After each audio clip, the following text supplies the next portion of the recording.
Rice has bumped from the field Al Loquasto. But more bumping is yet to come. We still have about 41 minutes left for qualifying at Indianapolis in this year of 1978. Larry Rice, however, can take some deep breaths. There's Al Loquasto on the left trying to muster something resembling a brave smile. As we said, he's a real sportsman, a fine fella. Too bad that he won't make the race this year. We'll be right back at Indianapolis.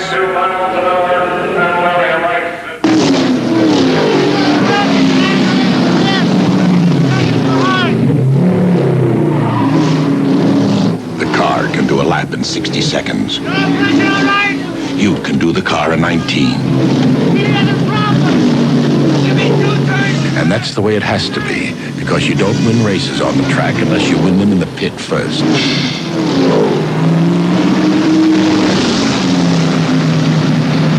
And now comes Miller time. Time to slow down and head for the best tasting beer you can find. Miller High Life, America's quality beer since 1855. And when it's time to relax, Miller stands clear.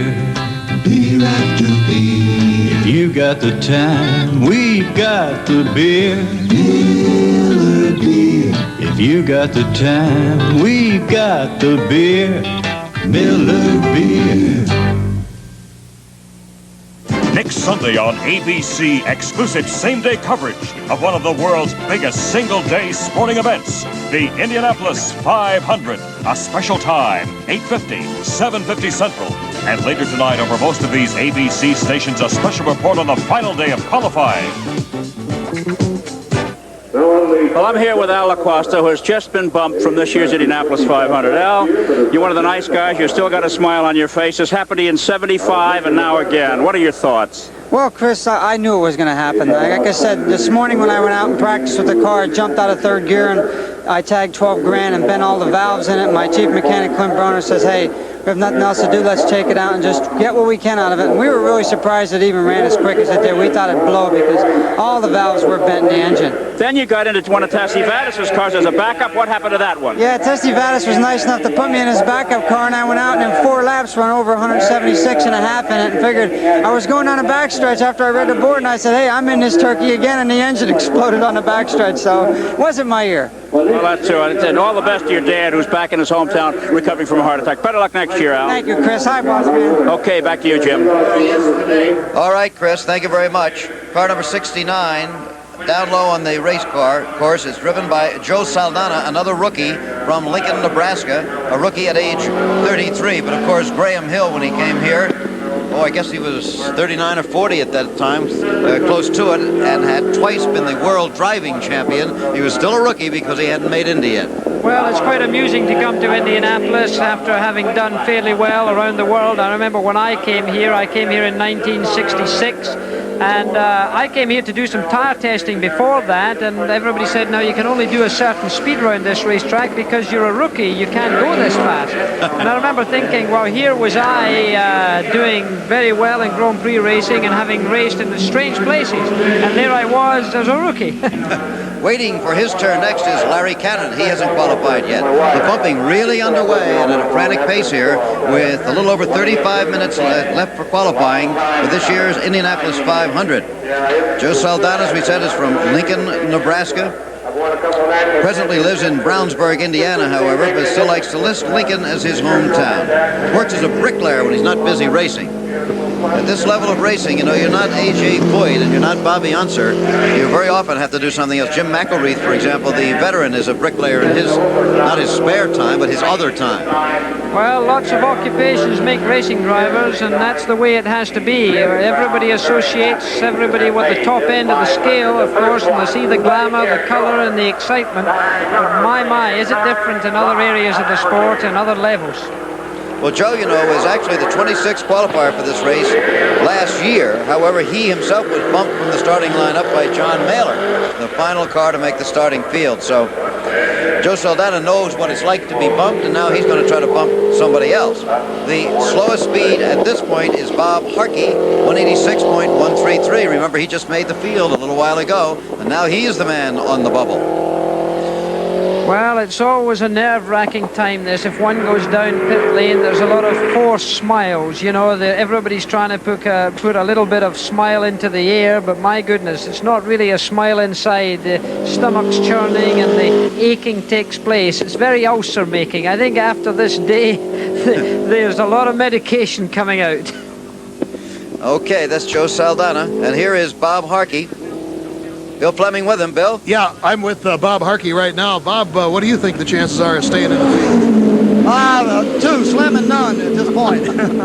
Really? Are you that pessimistic? Yeah, because I know that Larry Cannon can do it easily. He was running 90, and I don't know about Joe Saldana's new engine. He was running pretty fast too, but if his new engine is not performing, that may be a disadvantage to him. But prior to blowing the last engine, he was running plenty fast enough.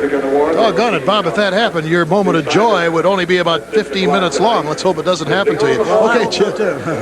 Okay, thanks very much. Bill Fleming with Bob Hawkey, the current man on the bubble. And there's Joe Saldana in car number 69. Young man from Lincoln, Nebraska, as we said. I consider age 33 to be young myself. And there, the green flag in the hand of Pat Van. He's under the green. He's trying to make his qualification for the 500 right now. Let's have a look at him going around the racetrack. Let's see that groove that's been carved out of this tarmac by all of these cars. This is the groove that you have to be in if you're going to be quick. Let's see how close he gets to the wall going around here. You can see that he's well away from the wall, in fact. And this is the sight that you get when the really hot drivers are on. They're only fractions of inches away from that wall, the precision involved. The drivers who are perhaps less confident or less used to these super speedways give that wall a fair berth. There's Bob Hawkey up there on the left-hand side of your picture, the man on the bubble sitting there. And there you see that car going through there, still certainly a long way from that wall. Saldana giving it the respect that it deserves. I've had a little kiss of that wall from time to time, and I can tell you it's no great fun. It certainly shakes your head about a bit, Jim. Again, our clock is running on the total time. If he does less than 3:13:41 unofficially, he will have broken the bubble of Bob Hawkey. Hawkey, by the way, at age 47, has been in the Indianapolis 500 6 times. The first time 14 years ago, back in 1964, he qualified 19th and finished 8th in the race. He also finished 8th in 1974. Those were his best finishes. And the first speed for Saldana, 189.994. The bubble is beginning to press in on Bob Hawkey. That's only 1 of 4 laps, however. Well, that's a very good lap time. That'll put him well into the field. In fact, that'll put him right up, probably into about the 8th or 9th row of the starting grid if he can keep this sort of pace up. So, in fact, it's a good time of the day, remember. We're now looking at a time of the day where the temperature has gone down, and these engines do work a great deal better with the cool air. The turbochargers give a better performance. And this, of course, many drivers take the big gamble at Indianapolis to see if they can snatch the new record speed around the racetrack. He's not interested in that. He's only interested in getting in. But my goodness, on his second lap, he's done a speed of 190.799 miles an hour. Pretty good for Joe Saldana. I hope to tell you, very good speed for this man from Lincoln, Nebraska. And Hawkey's smile has literally faded. He was still smiling on the first lap, but not now. At age 47, he has to be hoping, well, perhaps for just one more start in the Indianapolis 500. Well, right now, Joe Saldana's on his very last lap. He's been given the white flag by Pat Bedan. He's only got a couple of corners to go. He exits from turn 2 and heads down the back stretch for the last time, heading towards turn 3 that used to be very bumpy in Indianapolis, but now has been resurfaced. It's a great deal better. Clarence Cagle, the master of surfaces in racing. Boy, he just keeps upping those lap times. Sorry, Jackie. 191.530 in the third lap. And this is very unusual because race drivers generally get a little slower as the tire temperatures go up. He's coming down to take the checkered flag, and he's well and truly into the 500-mile race. Oh, yeah, he's by 5 seconds beaten the time of Bob Hawkey. And now the sportsman-like smile because Hawkey knows that the bubble has burst for him. One man after another now being eliminated from a start in the Indianapolis 500. One man after another making the field, and this time the man in is Joe Saldana. The man out is Bob Hawkey. There's still a half an hour to go. At Yamaha, we don't just have a little test track out behind the factory. We also test our engineering ideas wherever they race motorcycles. From Carlsbad to Watkins Glen. From Daytona to Le Mans. In fact, Yamaha is the winningest racer in the world. And every time we race, we learn more about how to build you a better motorcycle. At Fram, we've taken what we've learned about babies like these and designed a super air filter for cars. Inside, a normal car filter, outside, an extra filter. In tests, compared to our normal single air filter, the Fram with the extra filter lasted 50% longer. So we call it the Fram Extra Life. Why not put one in? It costs no more, and it saves a lot later. Fram and Autolite are Bendix companies. Sunday, Hal Linden hosts a special for the family, Sweden's Royal Command Circus. We're here at one of the Pit Barbecue restaurants to get some candid interviews from some of our little customers. What do you like best about Pit Barbecue? The sandwich, the beef, chicken, the sausage, the beans, the coleslaw. Who makes the best barbecue chicken in town? Pit Barbecue. Has good taste. Barbecue has good taste. Barbecue. This is the house that Con-An builds. This is the all-steel reinforced slab Con-An uses. This is the conventional handcrafted framework Con-An uses. This is the energy-efficient styrofoam sheeting included in the energy package Con-An uses. This is the 100% masonry exterior Con-An uses. This is the house that Con-An builds, and you can see it in the all-new beautiful Con-An community of Woodcliff, located east of I-35 and Breaker Lane on Cameron Road. Con-An Homes, where perfection is built on detail. Action News, the best and getting better.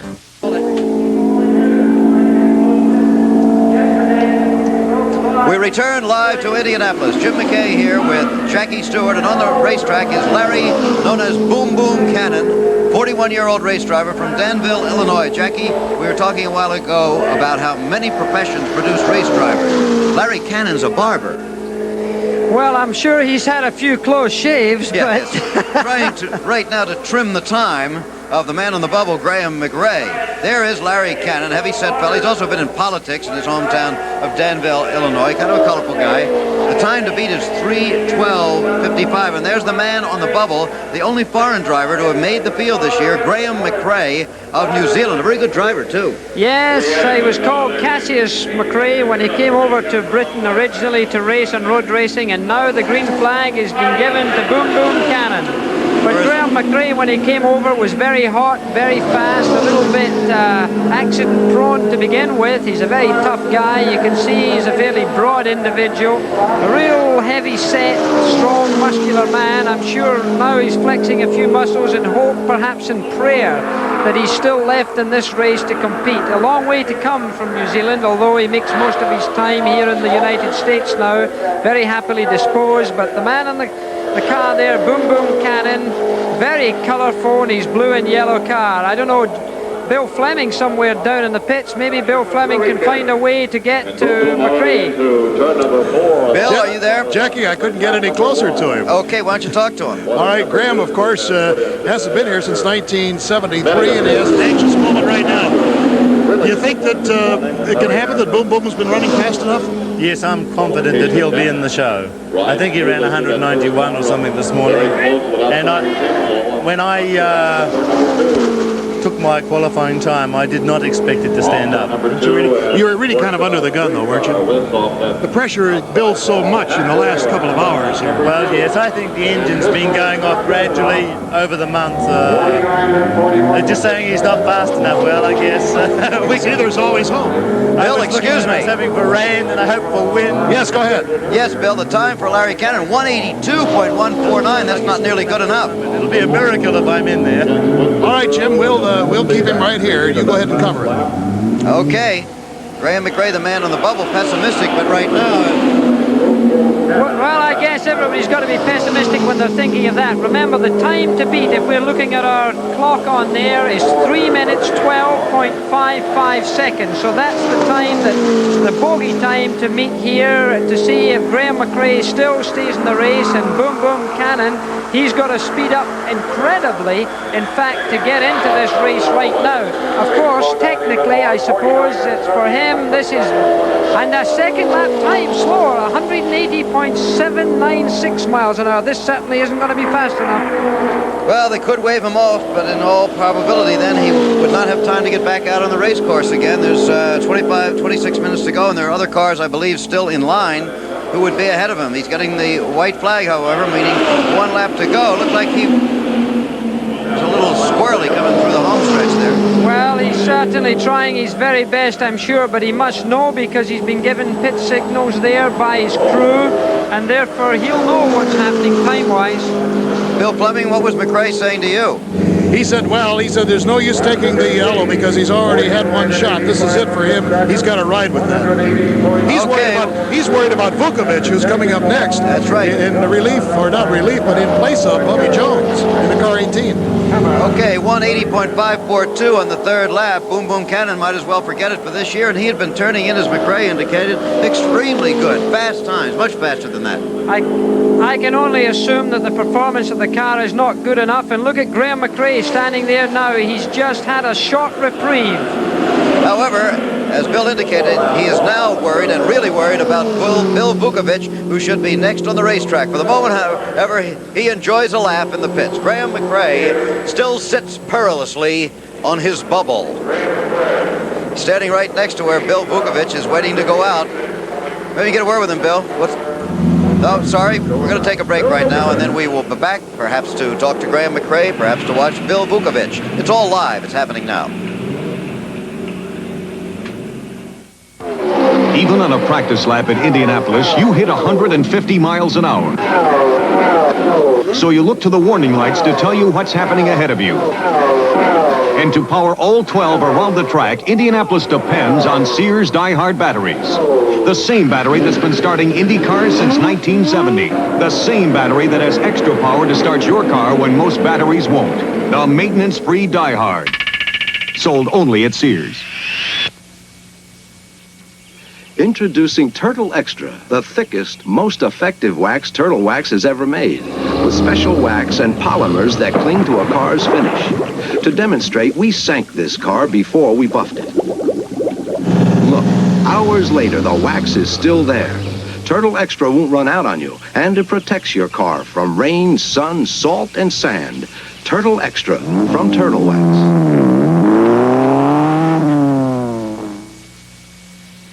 15 knockouts in 26 victories. WBC welterweight champion Carlos Palomino makes the 7th defense of his title against Armando Muniz, a veteran welterweight contender who fought Palomino in an epic 15-round bout last year. The World Welterweight Championship live. Plus, a visit to spring practice at 3 college football powerhouses, Notre Dame, Alabama, and Arkansas. All Saturday afternoon on ABC's Wide World of Sports. In the 1950s, Bill Vukovic's father was the most famous race driver in Indianapolis. He won this race twice in a row, was trying for an unprecedented 3rd in a row when he was killed in a tragic racing accident. Young Bill Vukovic, well, he's been on the circuit for a good many years now. He has never achieved the prominence of his father, and right now, he has taken over a car that another man failed to qualify. Bobby Jones took this car out twice before, only made one official qualification attempt, however, so Vukovic technically has 2 attempts left to him, but with the time situation right now, this is going to be the one. Bill Vukovic, in the upper left-hand corner of your screen, is the man in the car. The man on the bubble is now in the upper left-hand corner of your screen, Graham McRae from Wellington, New Zealand. Bill Vukovic is 34 years old now, makes his home in a town called Coarse Gold, California. He's a 6-footer, father of 3. First passed his driver's test in 1968. Waiting to take the green flag. He has 4 laps to qualify. And you know, the tension that exists here now, Jackie, is a measure of what it means to a race driver, not only to win the Indianapolis 500, to be in the Indianapolis 500, because none of these cars really figure to win it, just to make the field. Well, it is an amazing feeling, particularly in a man like Billy Vukovic, because He is a top-line driver. He's raced here many times before and is very talented. He knows his way around this racetrack. He knows the groove. He knows what the pressure is, but he's driving a car which is completely strange to him now, a car that he hasn't had any time in. And you know, racing cars are very much like animals. You've really got to be able to know that car. Now, it doesn't seem that he's taken the green. Now, this seems very strange because Bill Vukovic knows the situation here. He's got to get as many laps. In fact, he's not even staying up in the groove too well. Look at McRae's face, concerned. He's not quite sure what's happening. This could be another reprieve for him. Graham McRae, the New Zealander, he's 38 years of age as well. So he's got to go now to the back of the line because he didn't take that green when he should have done, and the officials will now make him go to the back of the line, and we're looking at our watches, and there's probably only around 20 minutes to go. Graham McRae really must feel like the guy that the governor has pardoned twice, because he definitely felt that Vukovic was going to beat him. He said as much to Bill Fleming. In line now is John Martin, whose car has not really been fast in practice. He'll be going out, however, to make his final attempt to qualify for the race. We'll be here live when he does. This racing shot cost $1,000. It was built by Gabriel especially for Al Unser and Jim Hall. They're testing it on their new Indy car and in the process helping Gabriel perfect the shocks we make for you. Because at Gabriel, we learn from racing. And now Gabriel will give you free a racing jacket like the ones that Al and Jim are